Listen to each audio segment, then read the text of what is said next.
तो स्टूडेंट, इस video lecture में हम आपको polytechnic applied maths 2 second semester की जो एक यूनिट है इनडेफिनिट इंटीग्रेशन, अनिश्चित समाकलन, इसके वो सारे वेरी इंपॉर्टेंट क्वेश्चंस आपको बताने जा रहे हैं जो कि आपके सेमेस्टर एग्जाम में पूछे जाएंगे। ये हमने क्वेश्चन तैयार कर रखे हैं, 18 क्वेश्चन हैं। इसमें कुछ ऑब्जेक्टिव टाइप है, कुछ ट्रू फॉल्स है, कुछ फिल इन द ब्लैंक है, कुछ शॉर्ट क्वेश्चन है, कुछ लॉन्ग क्वेश्चन है। अगर ये क्वेश्चन आपने अच्छे से कर लिए तो 100% गारंटी है कि इनडेफिनिट इंटीग्रेशन से जो भी क्वेश्चन आएगा उसको आप आसानी से सॉल्व कर सकते हैं। नेता टाइप आधा काम मत करो, सब्सक्राइब के साथ साथ बेल आइकॉन भी दबाओ। स्टूडेंट, क्वेश्चन नंबर 1 है कि integration x square dx is equal to क्या होगा, और आपके पास ऑप्शन दे रखे हैं ए बी सी डी, और कौन सा ऑप्शन सही है आपको बताना है। तो एक्स स्क्वायर का इंटीग्रेशन करना आपको आना चाहिए। तो भैया एक्स स्क्वायर का इंटीग्रेशन होता है एक्स क्यू अपॉन 3 और प्लस सी, तो इनडेफिनिट इंटीग्रेशन में लगता ही है। तो इसका मतलब ये हुआ कि option number B is a right answer. Okay, simple. अब आप सोचेंगे कि भैया ये हुआ कैसे। ठीक है, मैं समझा देता हूं। देखिए, इसके लिए एक फॉर्मूला है जो कि आपको याद रखना है। वो होता है वेरिएबल की पावर कांस्टेंट। ध्यान रखना, वेरिएबल की पावर कांस्टेंट, एक्स वेरिएबल है, एन कांस्टेंट है। जब वेरिएबल की पावर कांस्टेंट होता है और उसका इंटीग्रेशन करने के लिए आता है तो हम जो एक्स की पावर होती है उसमें एक पावर और बढ़ा देते हैं और जो पावर टोटल बनती है उससे डिवाइड भी कर देते हैं। मतलब एक्स की पावर एन का इंटीग्रेशन क्या होगा, एक्स की power n plus 1 upon n plus 1 plus c, तो लगता ही है। बस अब आप एक्स स्क्वायर आएगा तो एक्स क्यू अपॉन 3 लिख देंगे। अगर एक्स की पावर 4 का इंटीग्रेशन आता है तो आप क्या करेंगे, एक्स की power 4 plus 1 upon 4 plus 1 is equal to x की पावर 5 अपॉन 5। कुल मिला के एक पावर। अगर एक्स की पावर 7 का इंटीग्रेशन आता है तो क्या करेंगे, एक्स की पावर 8 अपॉन 8। एक्स की पावर 9 का इंटीग्रेशन आता है तो एक्स की पावर 10 अपॉन 10, एक पावर बढ़ा देंगे और वही नीचे रखेंगे। सिंपल। क्लियर हो गया? अगर क्लियर हो गया तो कमेंट में यस लिखिए, नहीं हुआ तो नो लिखिए। क्वेश्चन नंबर 2 है स्टूडेंट के integration 1 upon x dx is equal to क्या होगा, और ऑप्शन दे रखे हैं आपको ए बी सी डी।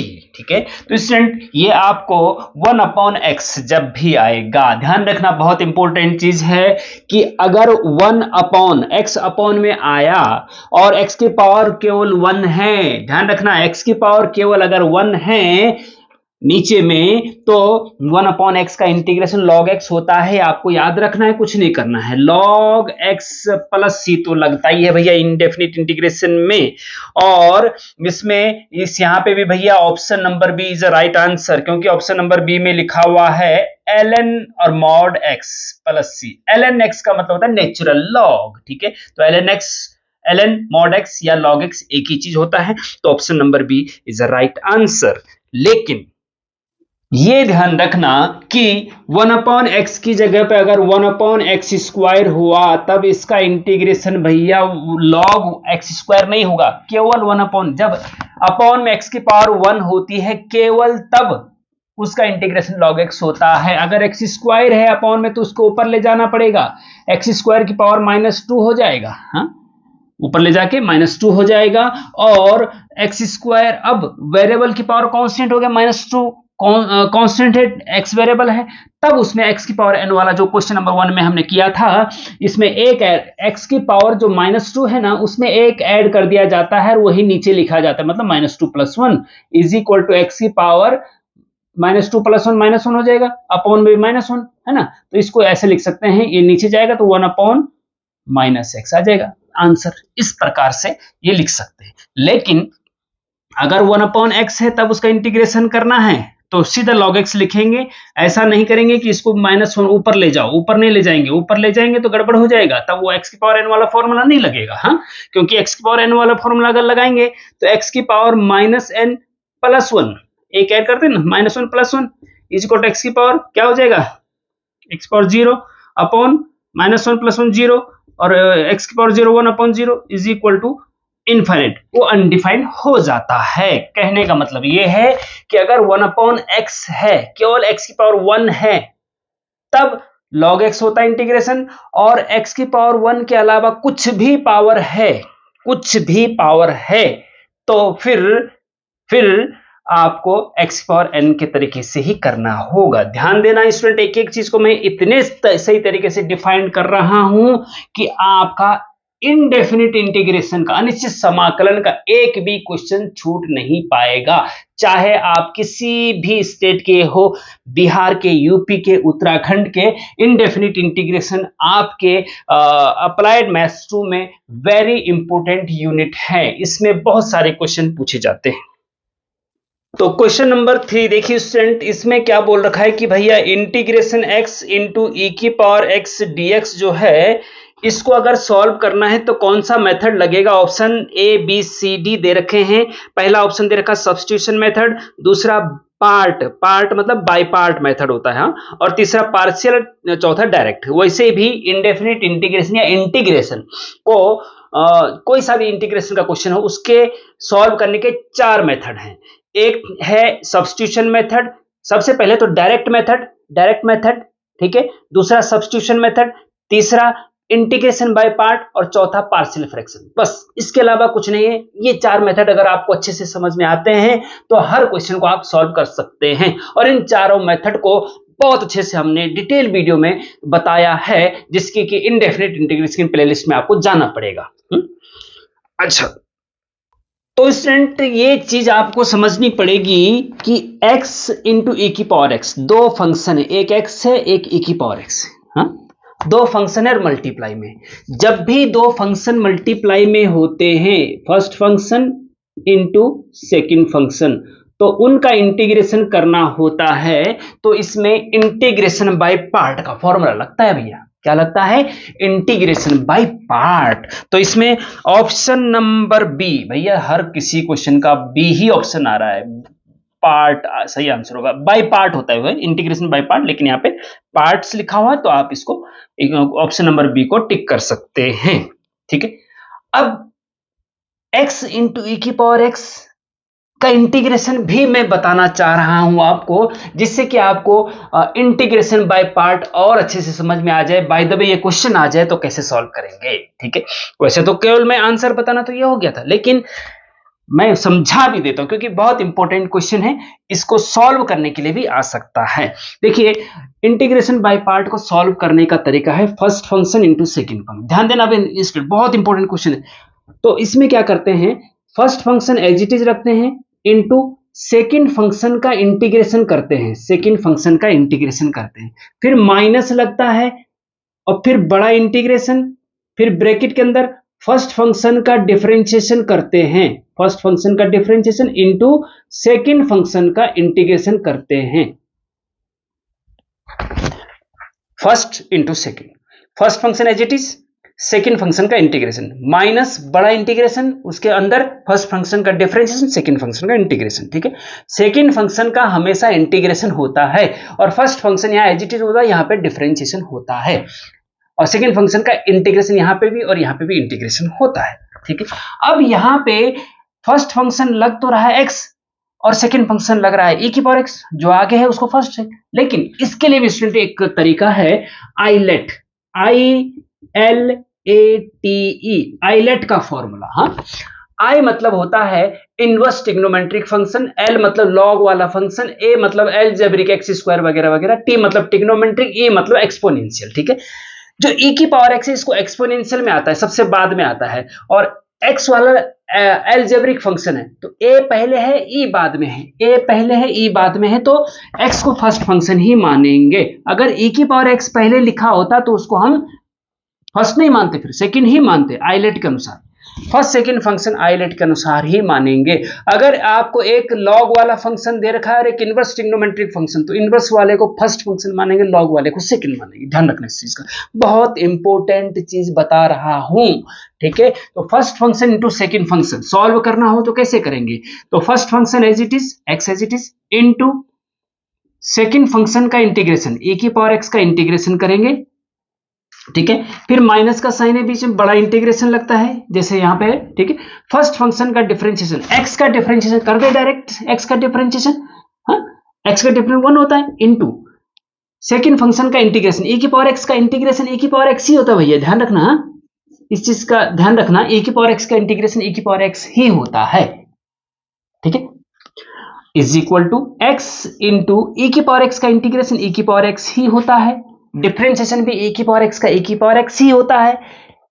एक ही फंक्शन ऐसा है जिसका डिफरेंशिएशन भी वही होता है और इंटीग्रेशन भी वही होता है, दिन तरक दिन।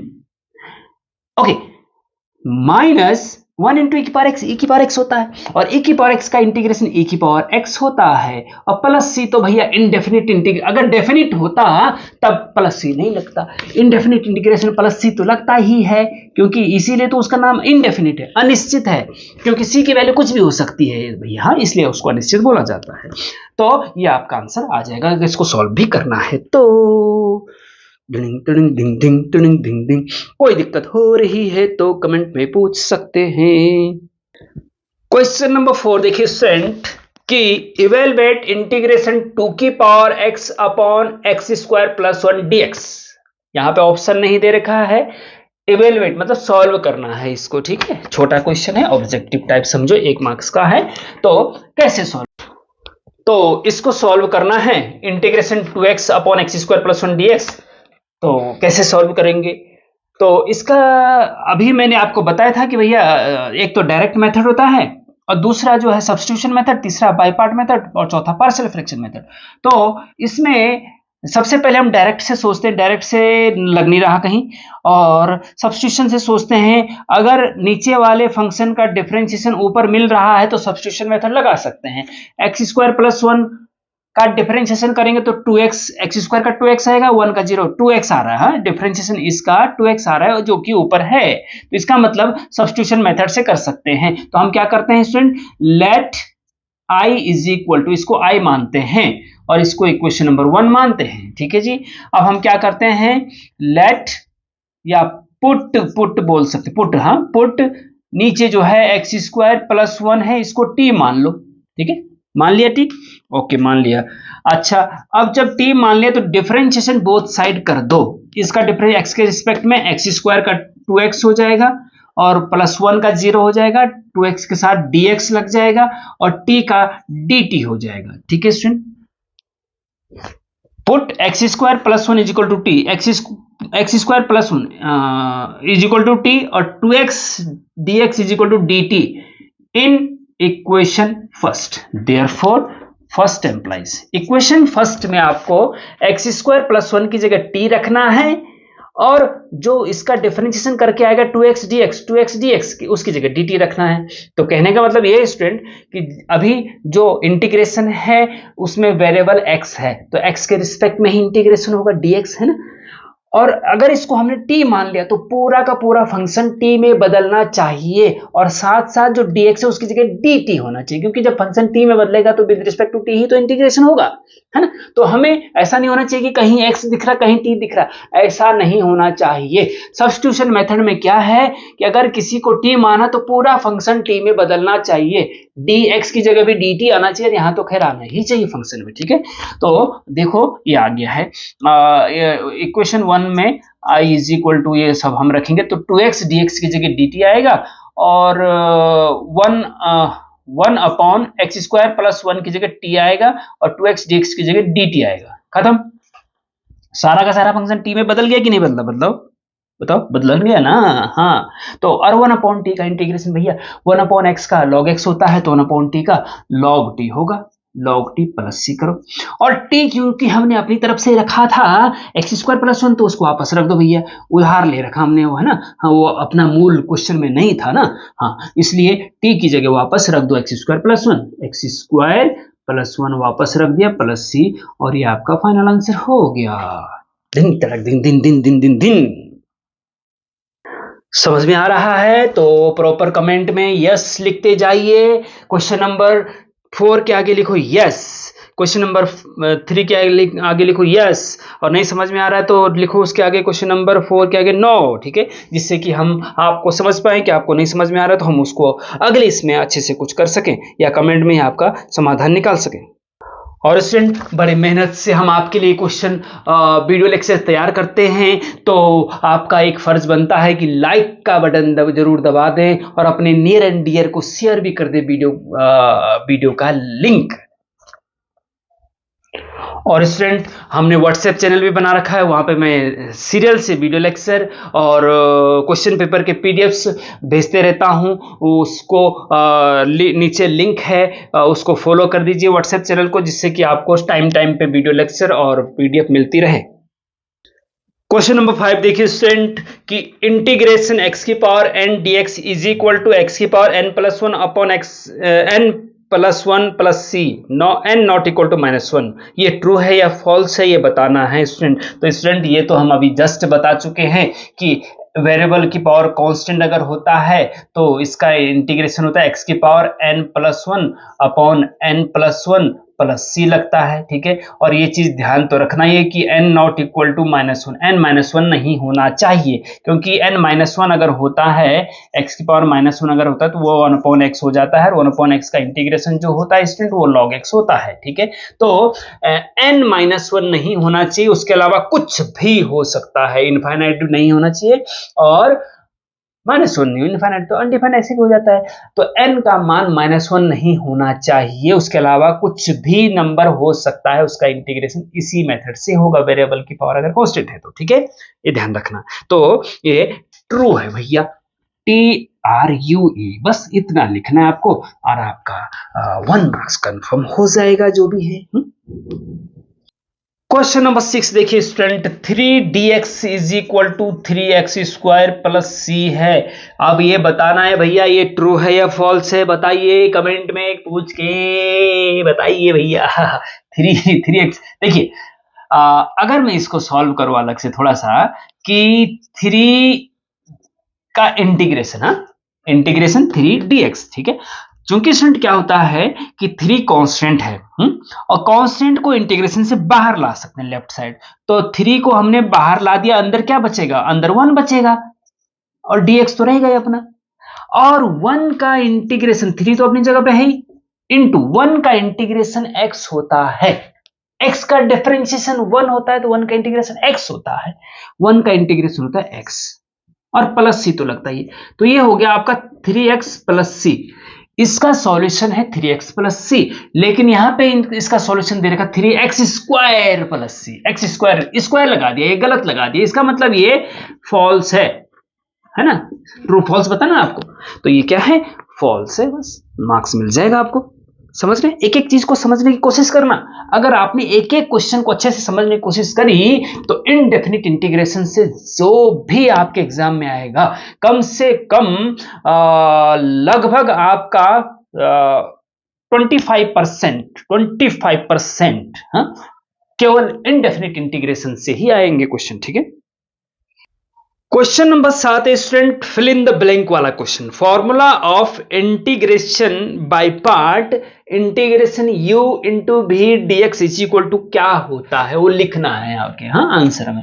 तो स्टूडेंट अभी मैंने आपको बताया कि इंटीग्रेशन बाय पार्ट में 2 फंक्शन होते हैं, फर्स्ट फंक्शन और सेकंड फंक्शन। जैसे यहाँ पे फर्स्ट फंक्शन u दे रखा है, सेकंड फंक्शन v दे रखा है, तो इसका फॉर्मूला क्या होता है, first function as it is into second function का इंटीग्रेशन, सेकेंड फंक्शन v है, इसका इंटीग्रेशन माइनस इंटीग्रेशन, बड़ा इंटीग्रेशन ब्रैकेट के अंदर फर्स्ट फंक्शन का डिफरेंशिएशन d अपॉन dx और u का differentiation into second function v का इंटीग्रेशन, ठीक है, और ब्रैकेट बंद, फिर ये dx लगा देंगे। ये है भैया इसका formula, first function as it is into second function का इंटीग्रेशन, फिर माइनस बड़ा इंटीग्रेशन, फर्स्ट फंक्शन का डिफरेंशिएशन और सेकेंड फंक्शन का इंटीग्रेशन, फिर टोटल का इंटीग्रेशन, ठीक है स्टूडेंट। तो इस प्रकार से स्टूडेंट ये आपका इंटीग्रेशन बाय पार्ट का वेरी इंपॉर्टेंट फॉर्मूला है। तो कुछ नहीं करना है आपको, अगर ये आता है इज इक्वल टू ये लिख देना है, आपका आंसर सही हो जाएगा। क्वेश्चन नंबर 8 है स्टूडेंट, इंटीग्रेशन e की power ax dx is equal to क्या होगा ये बताना है आपको, ठीक है।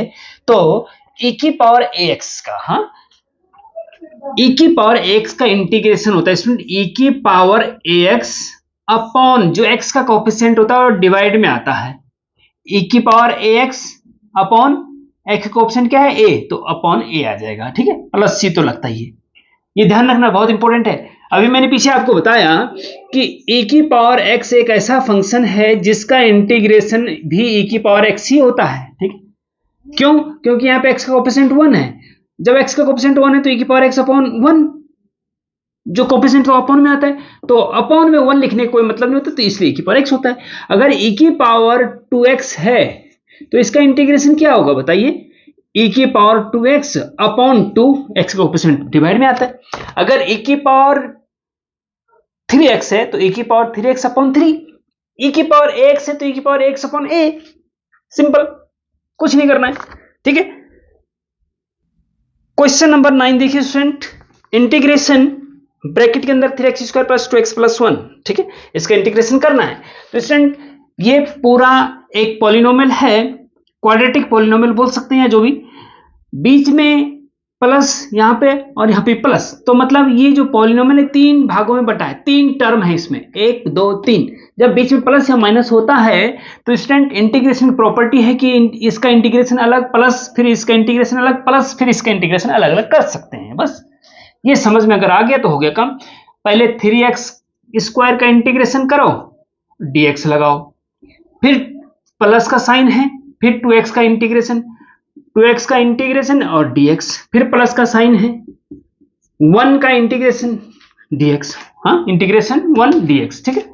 अच्छा, अब दूसरी चीज ये ध्यान रखना स्टूडेंट कि 3 कांस्टेंट है बाहर आ जाएगा, 3 कांस्टेंट बाहर आ जाएगा, अंदर बचेगा इंटीग्रेशन के अंदर x स्क्वायर dx, ठीक है। अभी इंटीग्रेशन करा नहीं हमने, फिर प्लस का साइन 2 कांस्टेंट है बाहर आ जाएगा, इंटीग्रेशन x dx, ठीक है, प्लस इंटीग्रेशन यहाँ अंदर कुछ नहीं है, 1 ही है तो 1 तो रहने ही देना पड़ता है, प्लस सी, ठीक है, इज इक्वल टू, अब 3 कांस्टेंट है इनटू एक्स स्क्वायर का इंटीग्रेशन, वेरिएबल की पावर कांस्टेंट, एक पावर बढ़ा दी जाती है तो x की पावर 3 अपॉन 3 हो जाएगा, एक्स स्क्वायर का x की पावर 3 अपॉन 3, अभी पीछे मैंने बताया, प्लस 2 इंटू एक्स का इंटीग्रेशन, x की पावर अभी 1 है, एक पावर बढ़ा दो, x की पावर 2 हो जाएगा और अपॉन में भी 2 आएगा, ठीक है, प्लस 1 का इंटीग्रेशन x होता है, प्लस c तो लगाता ही है, ठीक है, 2 से 2 कट जाएगा, 3 से 3 कट जाएगा, इज इक्वल टू आपके पास आएगा एक्स क्यूब प्लस यहाँ एक्स स्क्वायर बच रहा है, प्लस यहाँ पे x है और प्लस c है, आंसर खत्म, खत्म, खलास, कुछ नहीं करना है, ठीक है, समझ में आ गया? ओके, मैं बिल्कुल बारीक तरीके से समझाने की कोशिश कर रहा हूं कि अगर आपने अभी इससे पहले बिल्कुल भी नहीं पढ़ा इंटीग्रेशन तब भी आपके समझ में आना चाहिए। अगर आ रहा है तो कमेंट में यस करिए, अगर कमेंट नहीं करे तो चुन्नू का मुन्नू हो जाओगे भैया। क्वेश्चन नंबर 10 देखिए स्टूडेंट, वेरी इंपॉर्टेंट है, इंटीग्रेशन ए की power x dx is equal to dash dash dash fill in the blank, ठीक है, मतलब कहने का मतलब ये ए की पावर एक्स का इंटीग्रेशन आपको बताना है, तो इसका डायरेक्ट फॉर्मूला याद रखना चाहिए और कुछ इंपॉर्टेंट ट्रिक्स मैं बताऊंगा उसके बाद। पहले आपको एक डायरेक्ट फॉर्मूला याद रखना चाहिए, ए की पावर एक्स का इंटीग्रेशन होता है ए की पावर एक्स अपॉन लॉग ए बेस ई, बस प्लस सी तो लगता ही, खत्म।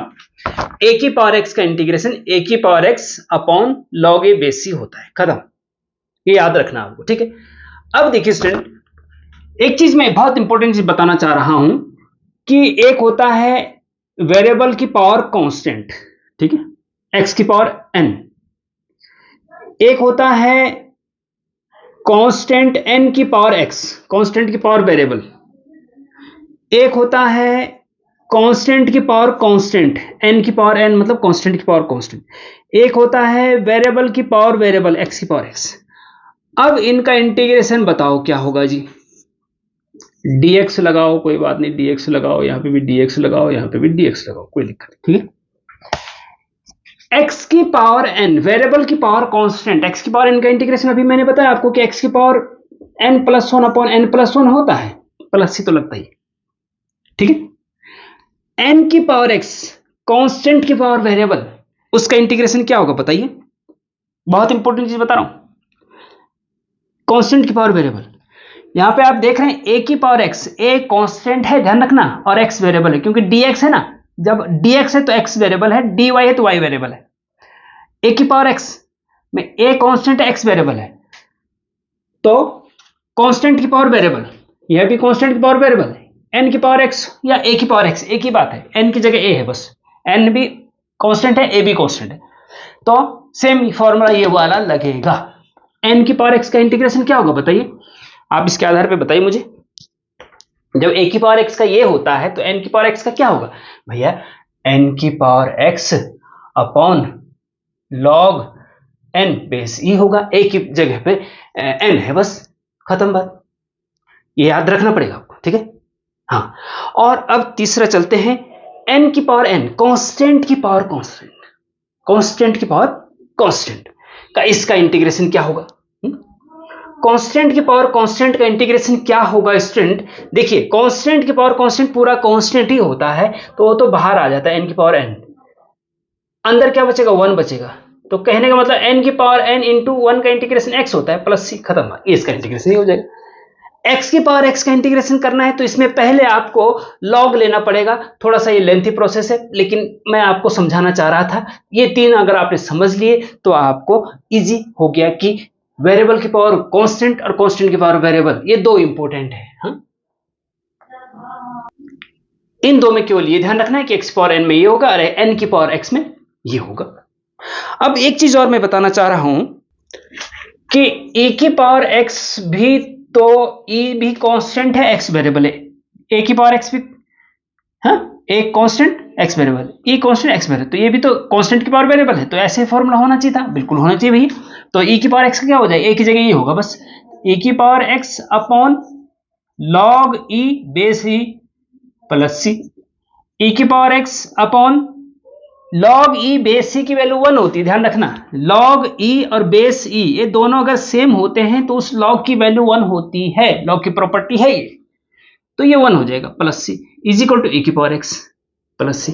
तो कहने का मतलब e की पावर x का इंटीग्रेशन, e की पावर x हम डायरेक्ट इसलिए लिखते हैं क्योंकि इसने तो नीचे 1 ही होना है, वैसे तो मूल फॉर्मूला ये है, समझ रहे बात को। ओके, समझ गए होंगे भैया, अगर समझ गए तो कमेंट में यस लिख दीजिए, समझदार लग रहे हैं भैया तुम तो। हाँ, मुन्नू बताइए, सोनी का बताइए।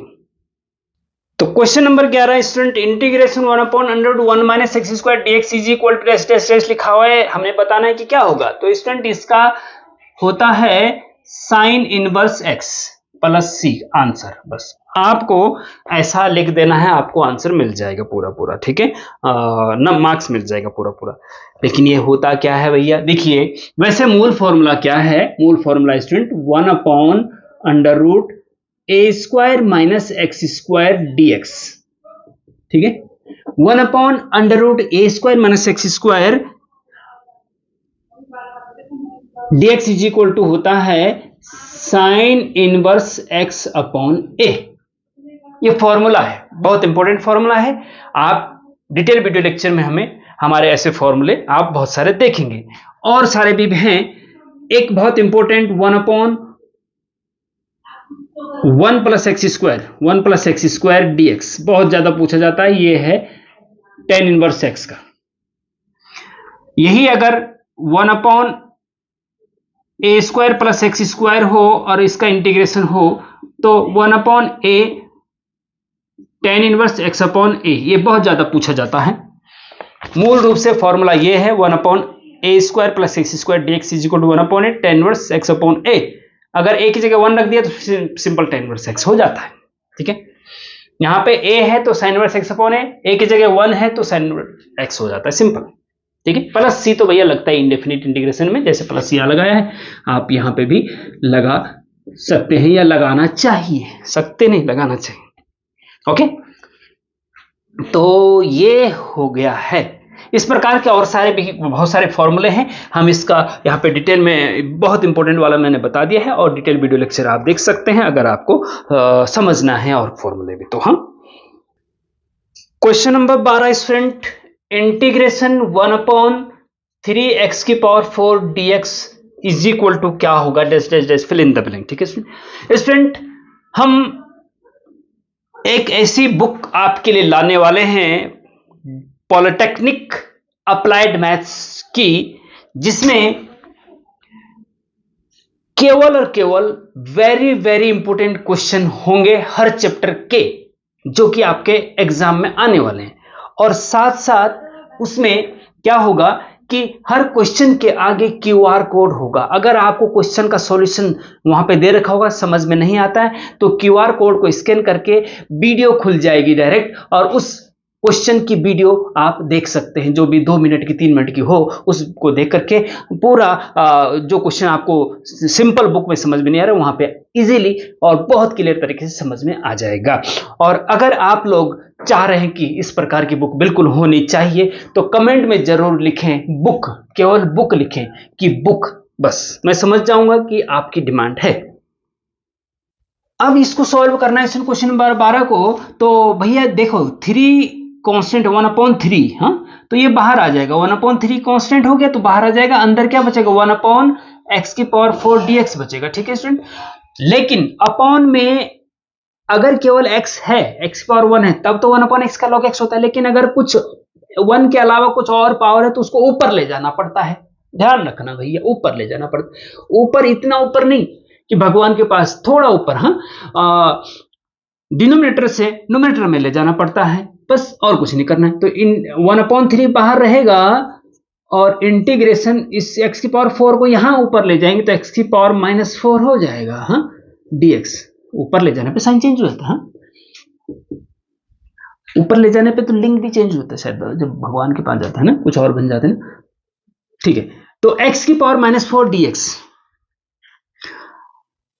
1/3 आपका बाहर है, इंटू x की पावर -4, वेरिएबल की पावर कांस्टेंट, x की पावर n का फॉर्मूला लगेगा, तो x की पावर n+1 होता है ना, -4 + 1, -4 + 1 हो जाएगा, अपॉन में भी -4 + 1 हो जाएगा, सॉरी +1, और प्लस c तो लगेगा ही, is equal to 1/3 into x की पावर हो जाएगा -4 + 1 -3 हो जाएगा, अपॉन -3 हो जाएगा। ठीक, तो कहने का मतलब है कि ये हो जाएगा भैया, हाँ, अब इसको भी नीचे -1/3 और 1/-3, तो ये हो जाएगा -1/9 इंटू, इसको भी नीचे लाओ तो 1/x³ हो जाएगा, plus c, is equal to -1/9x³ plus c।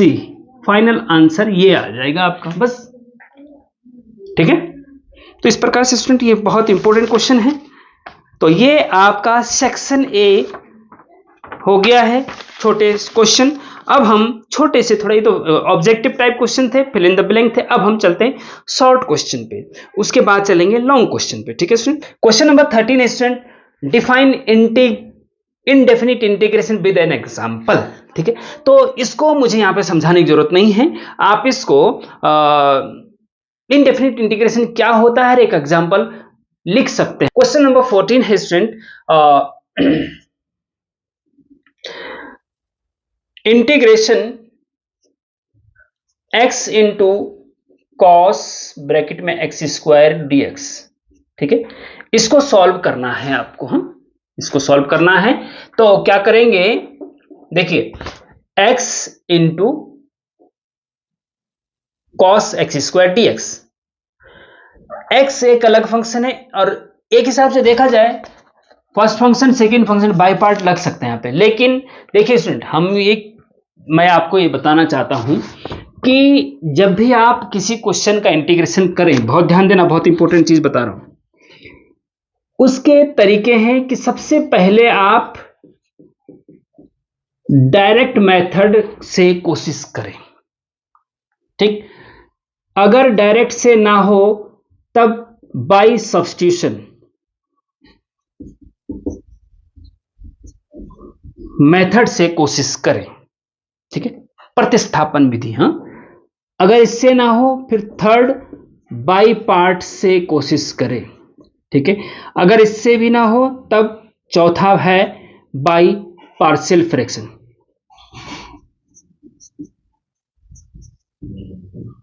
Method. ठीक है, तो डायरेक्ट से ये नहीं लग रहा है मुझे हो पाएगा, तो सब्स्टिट्यूशन से हो सकता है। क्यों? क्योंकि एक्स स्क्वायर को टी मानेंगे तो 2x dx, तो x dx यहाँ पे मिल रहा है। तो इस सिंगल, अभी दो फंक्शन है मल्टीप्लाई में, इस सिंगल फंक्शन में बदल सकता है। तो इसको हम लेट आई मान लेते हैं इक्वेशन नंबर 1। ठीक है, जैसे कि हमने पीछे क्वेश्चन किया था।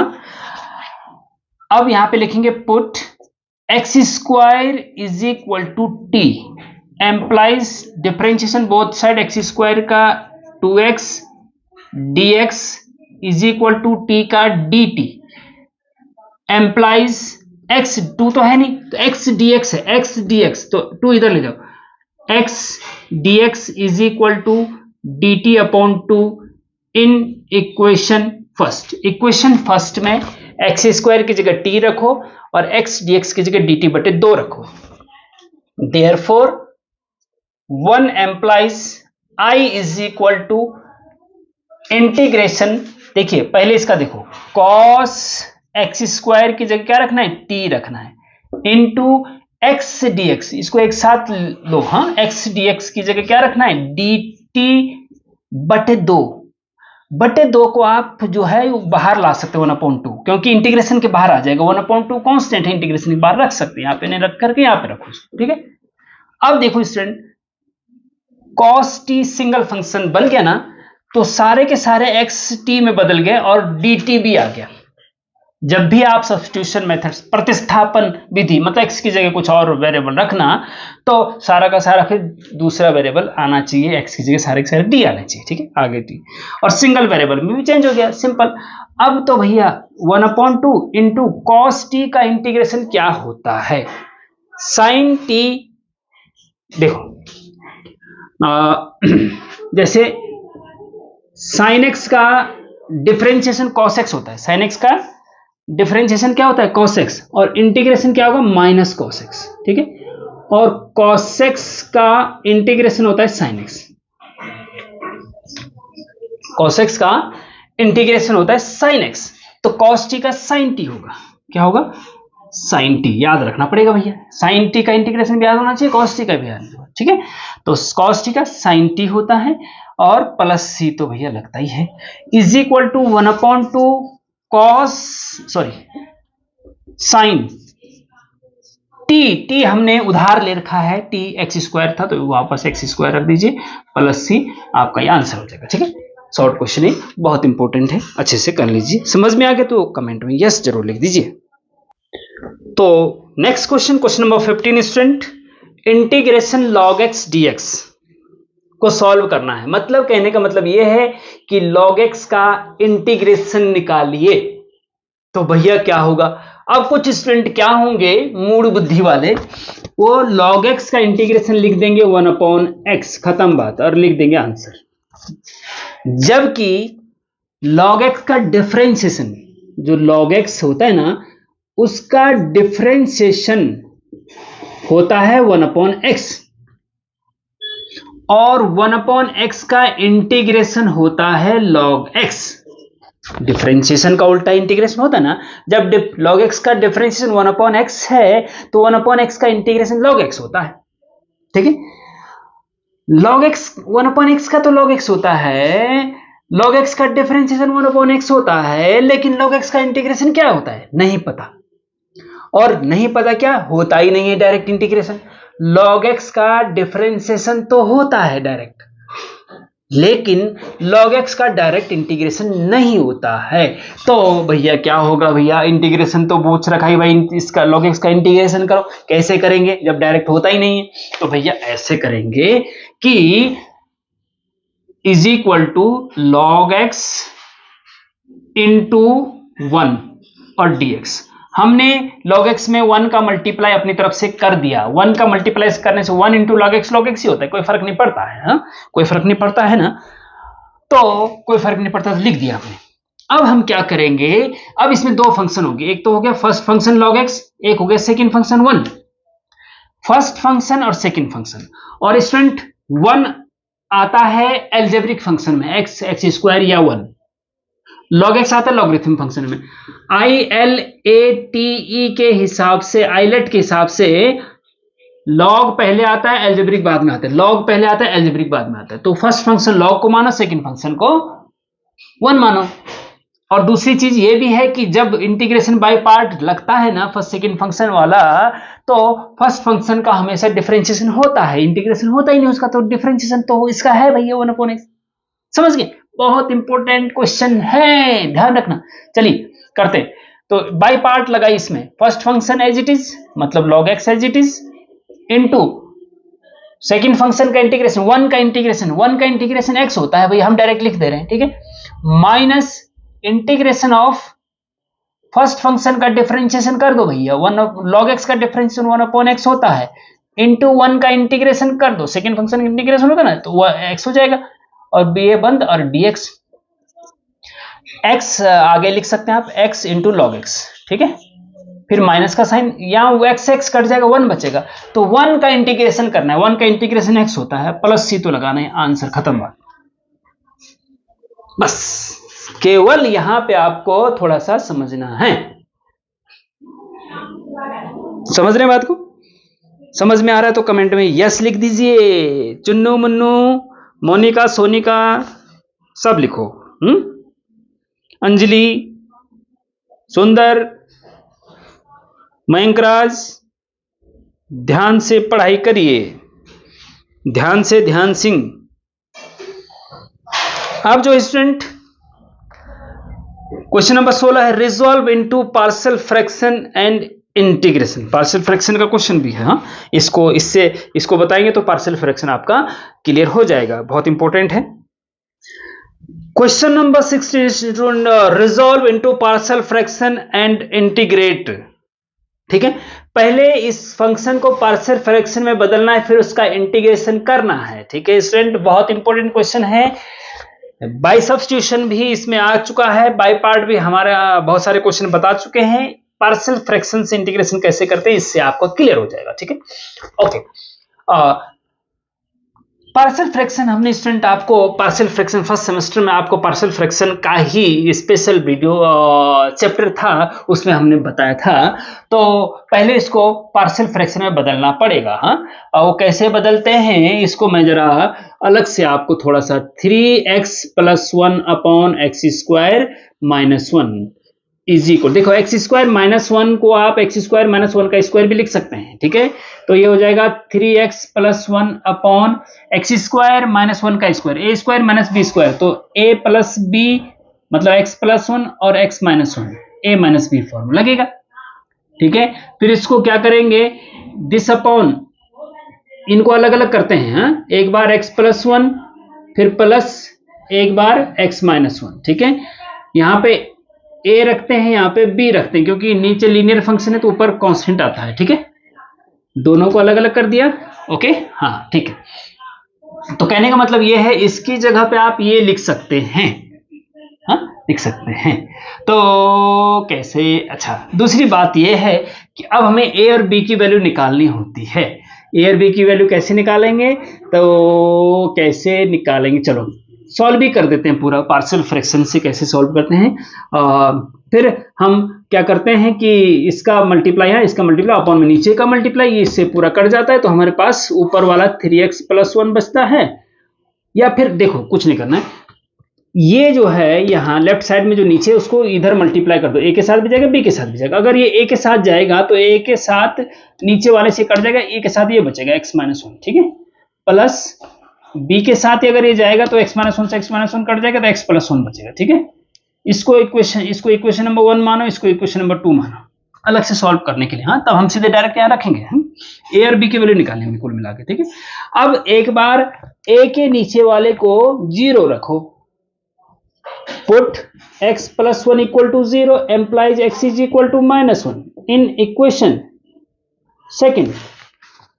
a के नीचे क्या था, x + 1, उसको 0 के बराबर रखा तो x = -1 आया, इक्वेशन 1 में रख दो। इक्वेशन 2 में x की जगह -1 रखो, तो -1 रखेंगे तो यह हो जाएगा -3 + 1 इज इक्वल टू x की जगह क्या रखेंगे, -1, तो -1 और -1 ऑलरेडी है, प्लस एक्स प्लस वन की जगह जीरो रखेंगे, पूरा जीरो हो जाएगा। ठीक है, यहां से आपको ये हो जाएगा -1 -2a। ठीक है, -2a, और ये हो जाएगा -2 -3 + 1 -2 और -2a। तो ये अपॉन में जब जाएगा तो a इज इक्वल टू आपके पास 1 आएगा, a इज इक्वल टू क्या आ जाएगा, 1 आ जाएगा।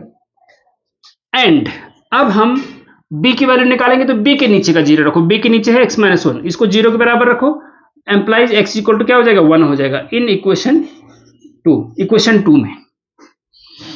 2 में फिर से x की जगह 1 रखेंगे तो 3 × 1 3 + 1, 3 + 1 कितना हो जाएगा, 2 एम्प्लाइज, हाँ 3 + 1 कितना हो जाएगा 4 इज इक्वल टू, ये तो हो जाएगा पूरा जीरो क्योंकि x - 1 के जीरो, पूरा जीरो हो जाएगा, प्लस b और x की जगह पे 1 रखेंगे तो 1 + 1 2, तो यहां से b इज इक्वल टू हो जाएगा 2 डिवाइड में जाएगा 2 आ जाएगा, b इज इक्वल टू 2 आ गया। ठीक है, तो कहने का मतलब यह है कि दिस इक्वल टू हो जाएगा a की जगह पे रखो 1 और b की जगह पे रखो 2, तो दिस इक्वल टू दिस हो गया, खत्म। डायरेक्ट ऐसे इंटीग्रेशन नहीं हो सकता था इसका, लेकिन हमने इसको पार्शियल फ्रैक्शन में बदला है। देखो इसकी जगह पे आप ये रख सकते हैं पूरा, कोई दिक्कत नहीं। Integration 1/x + 1 + 2/x - 1 dx। ठीक है, बीच में प्लस का साइन है तो अलग अलग इंटीग्रेशन कर दीजिए। इंटीग्रेशन 1/x + 1 dx प्लस फिर 2/x - 1 dx। ठीक है, 2 कांस्टेंट बाहर ले लो, इसको पहले आप एज इट इज लिखो, कोई बात नहीं, प्लस 2 कांस्टेंट बाहर ले लो, इंटीग्रेशन 1/x - 1 dx। ठीक है, इज इक्वल टू 1/x का, देखिए 1/x का इंटीग्रेशन log x होता है, तो 1/x + 1 का भी log x + x की पावर 1 होनी चाहिए, बस +1 +2 तो कोई फर्क नहीं पड़ेगा। 1/x + 1 का इंटीग्रेशन log x + 1 होता है। ठीक है, +2 × 1/x - 1 का log x - 1 होता है। ठीक है, +c, आंसर खत्म। तो स्टूडेंट ये पार्शियल फ्रैक्शन से इंटीग्रेशन कैसे करना है ये भी देख लीजिएगा, बहुत इंपॉर्टेंट है। ठीक है, और स्टूडेंट अगर आप चाहते हो, ये तो लॉन्ग वीडियो हो गई, अगर आप चाहते हो, क्योंकि देखो काम की तो लॉन्ग वीडियो ही होती है, अगर आपको अच्छे से समझना है। देखो लॉन्ग वीडियो का मतलब क्या है, अगर आपने ये 30-40 मिनट देख लिया तो समझो कि आपने पूरा यूनिट जो इंडेफिनिट इंटीग्रेशन की थी उसके सारे इंपॉर्टेंट क्वेश्चन कर लिए, जबकि उसमें कम से कम 15-20 लेक्चर होते हैं, लेकिन हमने एक ही लेक्चर में सारा गागर में सागर भर दिया। अगर ये वीडियो लेक्चर देख लिया आपने तो इनडेफिनिट इंटीग्रेशन का सारे इंपॉर्टेंट क्वेश्चन आपके कवर हो जाते हैं। और दूसरा एक चीज और मैं जानना चाह रहा हूं, अगर आपको शॉर्ट में 3-3 मिनट के, जैसे मान लीजिए ये वो वाला क्वेश्चन, केवल ये वाला क्वेश्चन चाहिए आपको, अगर ऐसे एक एक क्वेश्चन भी चाहिए आपको तो शॉर्ट बना करके हम आपको अपलोड कर सकते हैं। अगर आपको शॉर्ट फॉर्म में अलग अलग क्वेश्चन चाहिए तो आप कमेंट में लिख दीजिए शॉर्ट।